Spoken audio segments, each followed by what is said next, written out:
Hello, my name is Emily Clark, and this is my final project for EMA 4003, and I did it off of face-centered cubic structures. Crystalline structures, the objects that form the elements that form crystalline structures include metals, some polymers, and many ceramics. There are two different kinds of crystalline structures, which is the square that you see on the left of the diagram and the hexagonal, which is on the right of the diagram, labeled as B.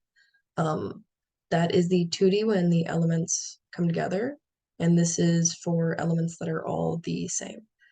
The 2D planes will stack up on top of each other to create 3D. There are four kinds of crystalline structures. There's simple cubic, body-centered cubic, face-centered cubic, and hexagonal close packed. Some examples of them for the simple cubic is polonium. For the body-centered cubic, it's chromium and tungsten.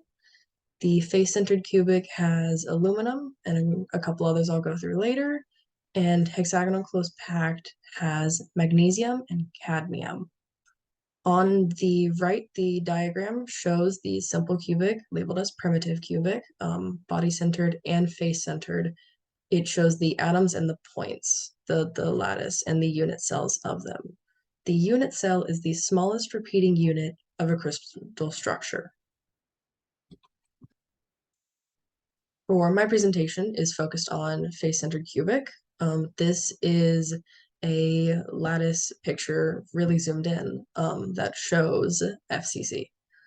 FCC is a crystal structure found in some common elemental metals. Within the unit cell, atoms are located at the corners and the face-centered positions, as you can see in the diagram, and I will show in my 3D diagram in just a moment.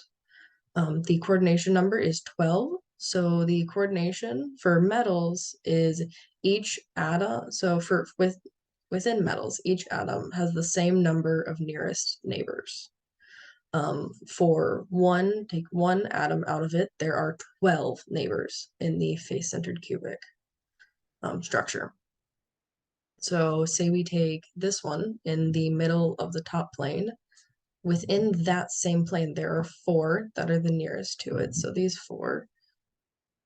And then within the plane above and below it, there are also four. So that would make it 12. And then this is a picture of my 3D model.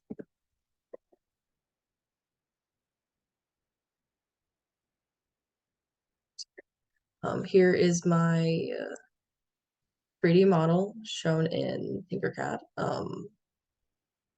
It has a half sphere on each of the sides because there's one atom, it's face-centered, and then there's an eighth of an atom at each corner.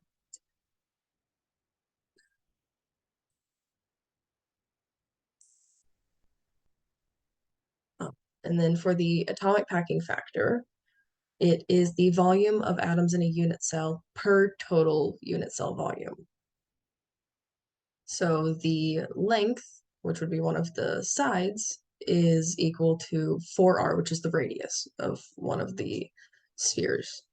And A is the length. So it would be 1, 2, 3, 4. So 4r equals the square root of 2a. The unit cell contains 4 atoms.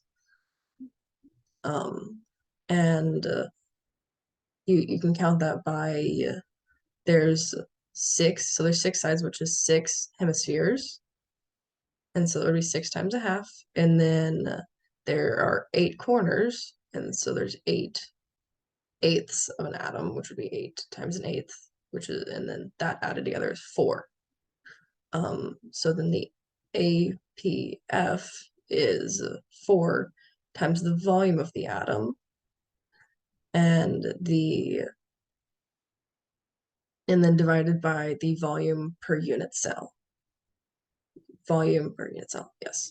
For the FCC, it is 0.74, which is the max for all cells, for all atoms that have the same diameter. So FCC can be considered the best of the crystalline structures.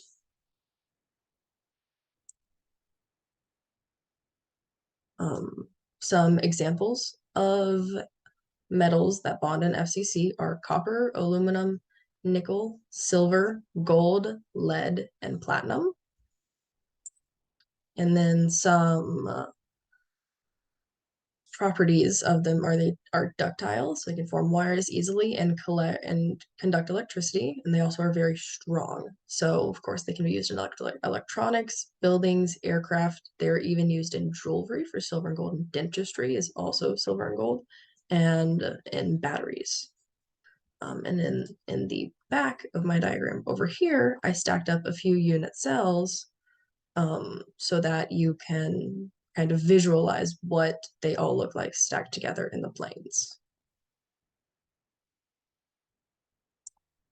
That is the end of my presentation, and I can take any questions now. Thank you.